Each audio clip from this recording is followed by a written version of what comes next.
when you find our pictures on Facebook, because we got Yes. one more week of serious, we're gonna have the serious look. We're not gonna practice now. No, Oh, don't, okay, no, okay. no. I didn't. He's I gonna- stopped. I you didn't get started. it full. You I started. did. I did. But yeah, but yeah. So there you go. there you go. Yeah. Hey. In case you're wondering, we just kind of kill time for the first few minutes when yes, we get started do. here. Yeah, it's our favorite time. Well, actually, we love the whole thing, but we've been here since 7:25, sitting and talking and all of that fun stuff. Right. Yeah. So, hey, everyone, hope you're enjoying the weather. It's hot, but it's not It's been too awesome. hot. You know, it's been great. Yeah. Yeah. For people who don't like the sun and hot, I don't get you. I don't understand you. I still love you, but you're wrong. So there you go. Preach. That'll preach. Frank Sims. I'm not going to call anybody out, but Frank Sims is a guy who hates sun. Really? Hates it. You know, he kind of like strikes me as someone that might hate sun. Loves rain. He ought to live in Seattle. He'd be perfect living True. in Seattle. The city of Boom. Isn't that what it's called? I haven't got a clue what you Isn't the speak stadium? Isn't the stadium called like the something of Boom? of. 12. Trevor? We don't know. I don't know. Legion of Boom. Who is the Legion of Boom? We don't know. All right, I don't know. All right. I think that's the Seattle defense. What time is it? It is 8:03. Do 8:03. you think we might as well? We have a lot to talk about We tonight. do, so we should probably dive right into our brain teaser. Okay, tonight. and I think you can get this one. I hope so. It's my turn. We honestly have. I don't want to say dumbed down the brain teaser. We've made them We've made them at least more achievable. Exactly, more achievable. So Yeah. I'm going to ask you the brain teaser. Are you ready? Yeah, I'm so ready Okay. for this. Tell me a time when Christmas comes before Thanksgiving. When Christmas comes before Thanksgiving. Yep. A time when Christmas comes before Thanksgiving. A time when Christmas comes before Thanksgiving. Oh boy. I thought you said this was easy. Okay, I'm gonna look really stupid now. When Christmas comes before Thanksgiving. Anybody want to give him some help? Type it in your phone. Christmas comes before Thanksgiving. Yep. The year before? No. The answer is in the dictionary. Gosh darn it! That's good. Mark Muldeny put July. What's he saying? I was gonna guess China. Because China's like a day ahead of us. It's definitely time to introduce But us. it's not a month everybody. ahead of us. Welcome to C3 Thursday, where Jordan Still has not, I am 0 for 10, ladies and gentlemen. whatever it is. I thought you might have a fighting chance at that one. I did too. Especially That was after a the good one you gave me last week. Yeah, that was a good one. The problem you had last week is you just gave me too much time. You're right. You know, You're right. I didn't you know, stress you out with the had you had da-da-da. another week, you might have gotten this There one. you go. But anyway, hey, my name is Brad Maddox, and I am the outreach pastor at Crossbridge Community Church. And this is my good friend Jordan Chitwood right here. He is the adult. Do it every week. He is the young millennial pastor. young adult pastor here at Crossbridge Community Church. So Yes. welcome everybody. We're excited about this evening. Yes, we are very much looking forward to this. Last week we had just a great time talking about forgiveness, where we kicked off a 3-week mini-series just looking at why it's important to seek forgiveness, what is forgiveness, how we go about making sure that our actions actually are changed, and then setting up just kind of even our children to succeed by, you know, some of the different sins and lifestyles of idolatry that we often kind of ignore in our culture. Right. And so today what we're going to be talking about is week number 2 for the series today. We're going to be looking at forgiving others. And the reason why I think this is so important, one, is because I think it's something we're all pretty bad at. Terrible. And two, if you don't either grow in forgiving others, don't forgive others, or just kind of push it in the back of your mind, it can be extremely unhealthy for your emotional state. Absolutely. When you're dealing with that. And along with that, this is also something Brad and I have both had to struggle with. Yes.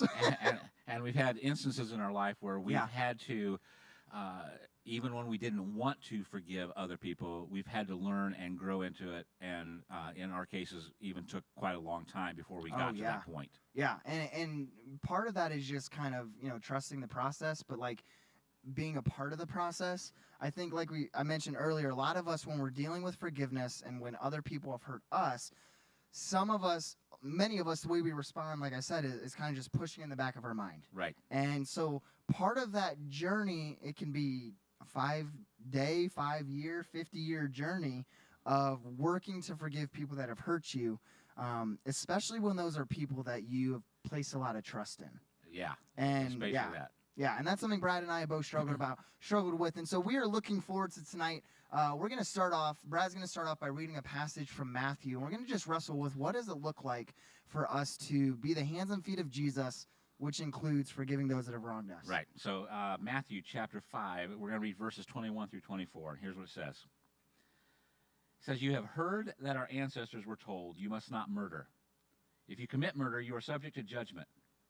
But I say, if you are even angry with someone, you are subject to judgment. If you call someone an idiot, I'm in trouble. If you call someone an idiot, you are in danger of being brought before the court.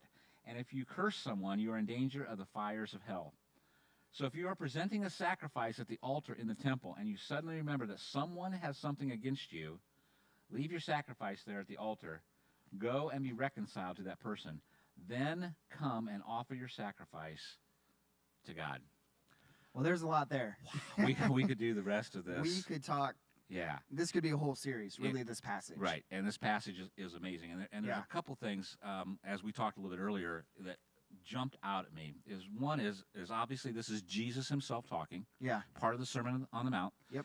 And you've got to understand the context of what is happening here, is that Jesus is talking to a Jewish culture. Yes. Okay? Very Jewish culture. The temple is everything to them.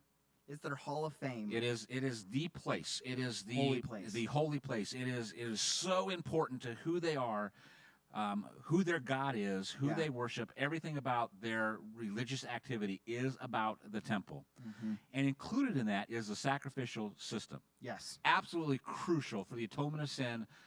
So this is absolutely, this is at the heart of who they are in how they worship God. Yeah. Okay.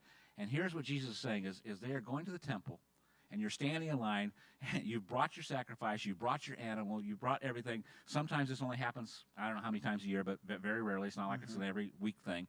And Jesus is saying that if you are standing in line to do what the heart of your religion is, and all of a sudden you realize that you have a relationship issue with someone else, stop what you're doing, go back to that person, and restore the relationship, or at least attempt to restore the relationship. Yeah, and this was huge also because, the first half of that passage talking about, you have heard it said, do not murder. You have heard it said, eye for an eye or tooth for a tooth. All of these different references that Jesus is saying, because in the Old Testament, a lot of the laws were, if you do A, you receive B. So if you murdered someone, death row was your punishment. If you did this, then that. And Jesus, and all we know about Jesus, took everything to the next step. Right. And he says, even if you look at a woman lustfully, then you've committed adultery in your mind. And so this is even taking it further by if you keep anger, if you keep greed, if you keep idolatry, if you keep wrath in your heart, that can be very obstructive. Basically, what he's saying is the old covenant almost allowed you to do this. Yeah. And now, because the new covenant, what he's establishing, we're playing under a new game rules. Yeah. And it had to be absolutely shocking. We have no idea how shocking this would have been to those people. Here's my question to you, and I'm going to put you on kind of a spot. Okay, yeah. As you think about Jesus saying this, because we talk about vertical relationship with God, okay, horizontal relationship with others. Yes. Okay, and a lot of the old covenant was about the vertical relationship with God. Yes. And so going to sacrifice, going to the temple, all these things was all about the vertical relationship with God.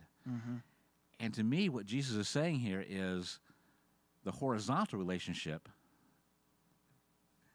I'm hesitating to say this, is more important than the vertical relationship.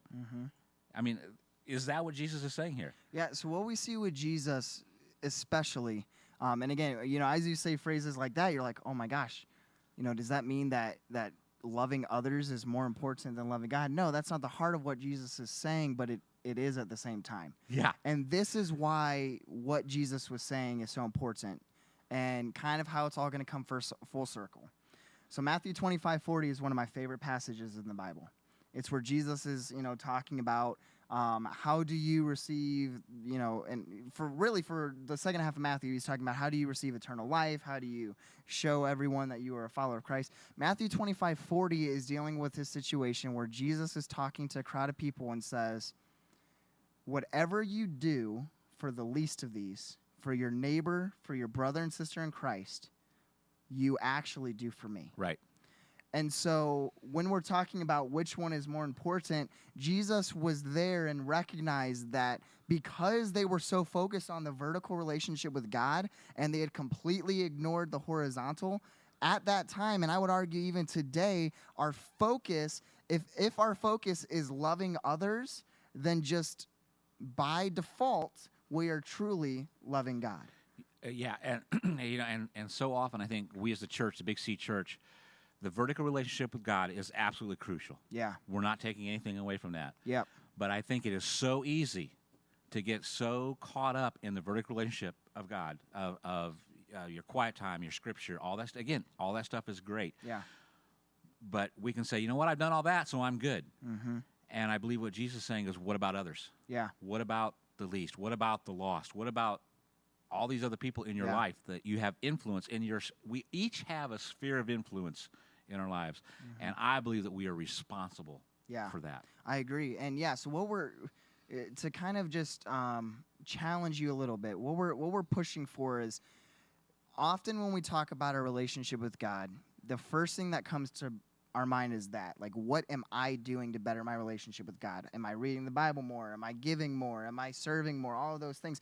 And those are all exceptional. Those are all great. And those all benefit your relationship with God. But what we see Jesus also saying is, okay, but the second thought needs to be as equal, where when Jesus is asked, what's the greatest commandment? Love the Lord your God. And the second one is just as important. Love your neighbor as yourself. And so coming back to our topic, because we back to forgiveness. Yeah, is that because others are so important Yes. in our relationships, that Jesus is telling us this, is that if there is a relationship issue, and we all have them, and I think this is something that is honestly holding us back in the church. Oh, absolutely. My guess is everybody listening, myself included, can think of people that, you know what, my relationship with them is a little bit estranged. Yeah. Estranged. And strange. Estranged. Yeah. Strange. And, there's something there.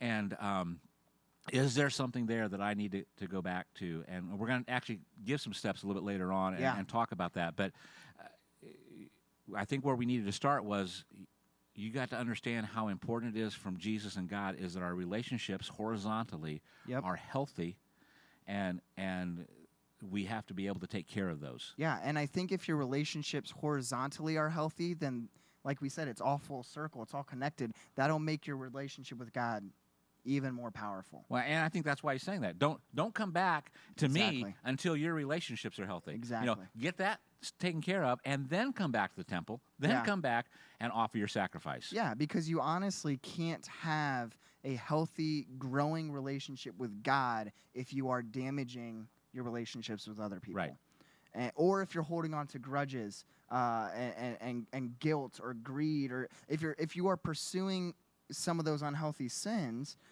which again, it's a part of the process of growing and maturing in forgiveness. It's not an overnight thing, but if you are dwelling on those, it is near impossible to be excelling in a relationship with God. Right.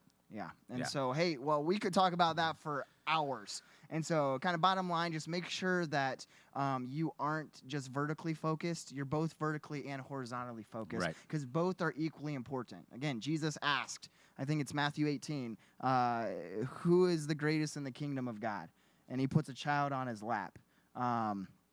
And says, those who, pursue others like that of this child. Right. With joy, with love. Right. That is who is going to be the greatest in my kingdom. And the other thing that happens in that is that if we do have, I don't think we understand this sometimes, is that if we do have a problem with another relationship, it affects all of our relationships. Oh, absolutely. If we have a grudge, if we have some hidden anxiety, what have you, with another person, it's going to bleed over into our what at that time is our healthy relationships. And so it's so crucial that we take care of these things. Yeah, well, I mean, I know for me, something I struggle with is, and it's kind of inevitable as being a pastor, is bringing work home with me. Right.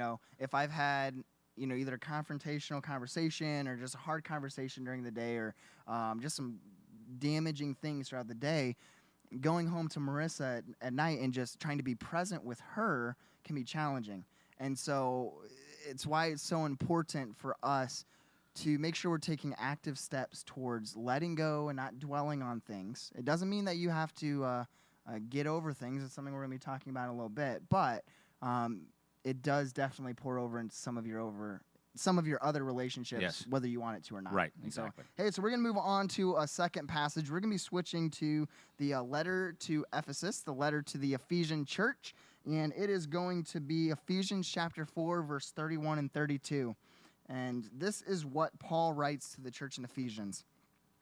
Paul writes, "Get rid of all bitterness, rage, anger, harsh words, and slander, as well as all types of evil behavior. Instead, be kind to each other, tender-hearted, forgiving one another, just as God through Christ has forgiven you." And I think, yeah. That's a gut punch. Yes. Just as Christ has forgiven. How many times in Scripture does Jesus say something or compare, the parable of the person who was forgiven a debt and then he goes out and doesn't forgive somebody else? Yeah. There's something about this forgiveness that is so crucial. Yeah. But I think the one thing that we really need to hit on is this whole concept of forgiveness and forgetting. Yeah. And so unpack that, if you will, about the difference of how we forgive. Does that mean we just have to forget what has happened to us and things like that? Yeah, I think, and as you and I were talking about this earlier, I think a common misconception and common fallacy and lie that we hold on to is that and this is the lie, in order to forgive people, it requires you to forget what they've done. Right. And I think that is extremely unhealthy, to forgive and forget. Right. We do not only is it not scriptural, because you see accountability being held, you see consequences being held for people's actions, but it can be very damaging to your future relationships, your other relationships, your emotional health, your spiritual health, when we try to act as though and forget what someone did to wrong us. Right. I want to give you permission. Let me rephrase this. You are allowed to forgive people and still remember how they hurt you. Especially when you're dealing with people of physical, emotional, verbal, or sexual abuse, victims like that.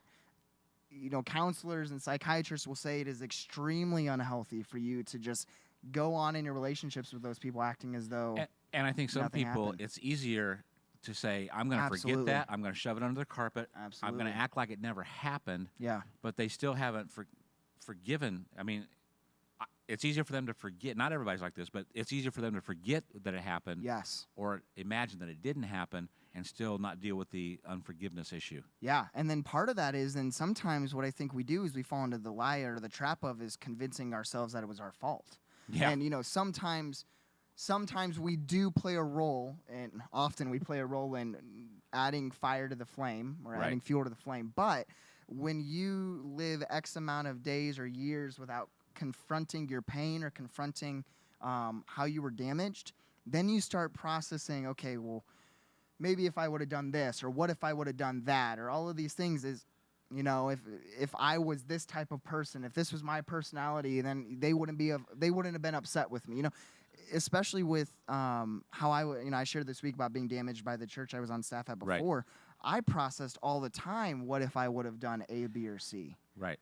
And I think while it's not wrong to learn how you can grow in areas, it can be very damaging to just act as though nothing happened. So how do you, if it's easier for some of us to try to forget that, how do you get to that forgiveness part? I mean, how do you make sure that you're dealing with that forgiveness? How did you work out that forgiveness part with other people, with like the church that damaged you or a relationship or something? Yeah, I had to first start with being honest with myself. I had to be honest with myself in saying that this was a big deal, and it did hurt me. Right. I think a lot of times when we're trying to just forget or move past something, we say, it's not that big of a deal. I don't need to worry about it. Right. I'm stronger than this. Exactly. And I think that's one of the biggest lies we can tell ourselves, too, with forgiveness, because it's okay to not be stronger than this, and it's okay to allow what an individual or a group of people did to hurt you. Right. And it's first step you need to take is first acceptance. Like, honestly, like forgiving yourself and saying, not forgiving yourself, sorry, being honest with yourself and saying, this stinks. Right. Like, what I just went through, my heart is broke, my heart is shattered. That's the first step. Right. The second thing, and this is probably the most difficult, and I want to preface this, okay? This isn't possible for everyone to do, okay? And I'll share what I mean. Second thing is confronting those that hurt you.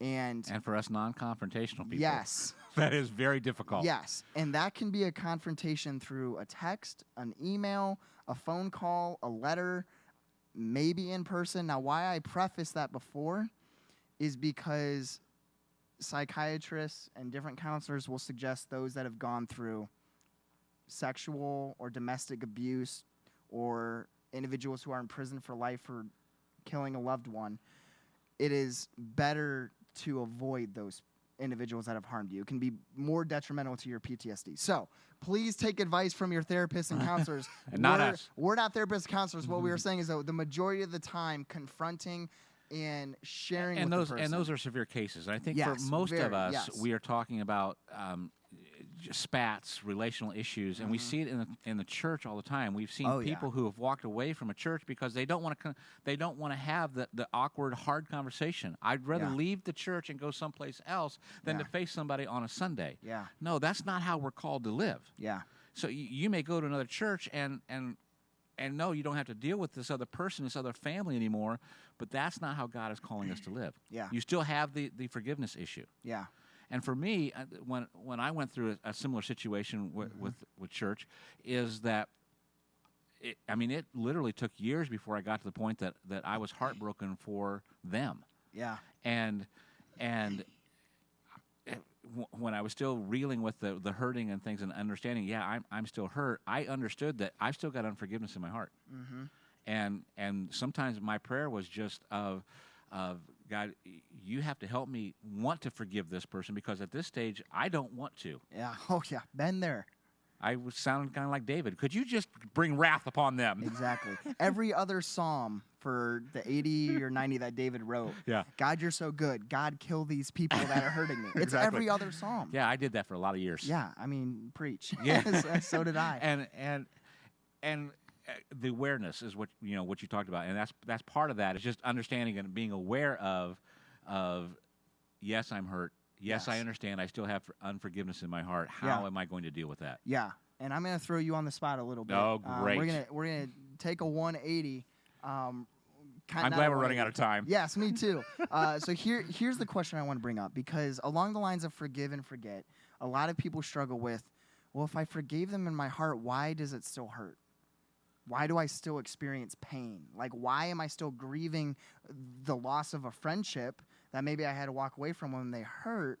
What are your thoughts on kind of that whole concept? Yeah, well, hey, it's been a great evening. And that's a great question. Yeah. And it's something I think, we've all struggled with. I think for me, I could tell you that have I forgiven some of the people, some of the situations that I have been through? Mm-hmm. Yes, I think I've forgiven them. There are times that it still grieves me. Yeah. And it still hurts me. And I think that's just part of the understanding. Yeah. I think for me, and you probably have a better answer for this whole thing than me. See, I was just setting you up to fail so I could set throw up to me under the succeed. bus. Now I forgot what I was going to say. Yeah. For me, I start questioning myself, okay, did you really forgive them? I think that's part of the enemy saying, okay, Absolutely. you're still hurting, Yep. but did you really forgive them? No, and Yeah. start bringing us down. And so, no, I have to come back and say, no, this is just natural. This is part of the humanness. This is part of my heart is that it still hurts. I wish things would have been different. Yeah. When we talk about sometimes what we do is we put up walls, we put up barriers between people. Some of those are very healthy barriers because we have to, because we're not going to allow them to. I've forgiven them, but I still have a barrier because there was some trust broken there. Yes. And I'm not going to go through that again, and that's okay. Yep. But understanding that, okay, that's why I'm partially feeling this way. I wish that the relationship was whole, but it's not going to be. It's never going to be. But have I forgiven them? Yeah, I have. Yeah. So you answer your own question. Yeah. So for the correct For the correct no, answer. that was powerful. And the only thing that I would add to that is, especially when I was going through, counseling for my grief and, the loss that I experienced with, even as part of the church, was some of you might have heard of the 5 stages of grief. Okay. The author, and this is something I didn't know until my counselor shared it with me. The author of the 5 stages of grief never designed the 5 stages to be stages that you check off. Like, I've accepted it, moving on to the next one. I've done this. Which is naturally what we think. Exactly. We think it's a checklist, and then all of a sudden when we start feeling depression again, we're like, well, I thought I did. I thought I went through that. Exactly. And so that's why, especially when you experience a loss of a relationship or a loved one, or if someone damaged you deeply, and like 10 years down the road, that pain starts to resurface. Not only is that normal, but I think that's healthy and still a part of the grieving process. Right. Because then it's showing you that you are approaching your emotions, you are approaching and confronting your pain, and not trying to just bury it deep. Right. And so just to add on, like we said, first thing, be honest with yourself. Second thing, if possible, confront in any type of way. And by confront, what we mean is, it can be as small as share what hurts you. I think you've got to be honest. So be honest with yourself, and then be honest with the person that hurts you or the group that hurts you. And then third, allow yourself to feel the pain of the burden for however long. Yeah, we've only got a minute or two left. So, real quick, let's just, again, and there are people that will have some deep hurts, some deep forgiveness issues. Yeah. But for most of us, it's just a simple thing. Yeah. I mean, it's just a little silly thing. So what are some next steps, some quick next steps that people can do to start the forgiveness process? Yeah. Quick next steps, especially when it's something like minor and minor. Simple Yeah. and Let's whatnot. just go that way. Minor. Yeah. So when you're dealing with that, if the relationship is in a healthy place, understand that the person that you're in a relationship with, they care enough about you to get it right. Right. Okay. And so I think often our feelings are, man, we're gonna upset them. They're gonna be upset with us if we tell them that they might have hurt my feelings today. Like, man, I'm gluten free, and my grandparent brought me a cake with gluten in it, and that that kind of upset me because it shows that they don't care. But I don't want to mention anything to them and just act like even something simple like that, like just say, hey, grandma, grandpa, I appreciate that. I've told you a few times that okay. That was a bad example, but I think often what we do is we try to minimize the confrontation whatsoever, when it can be as simple, and it doesn't need to be a big ordeal. No. It can just be as simple as, hey, I just want to be honest with you. I care about you. I know you care about me. You said this today. And most of the time, the other person's going to say, oh, I'm so sorry. I had no idea. Exactly. And I can't tell you the countless times that I just speak out of the top of my head a lot of times.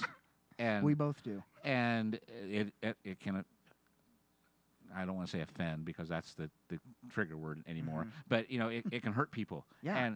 And I say, oh no, that's not what I meant at all. Yeah. And all of a sudden it's solved and it's diffused. So man, have the conversations. Yeah, okay. Have the conversation. Hey, thank you so much for joining us today.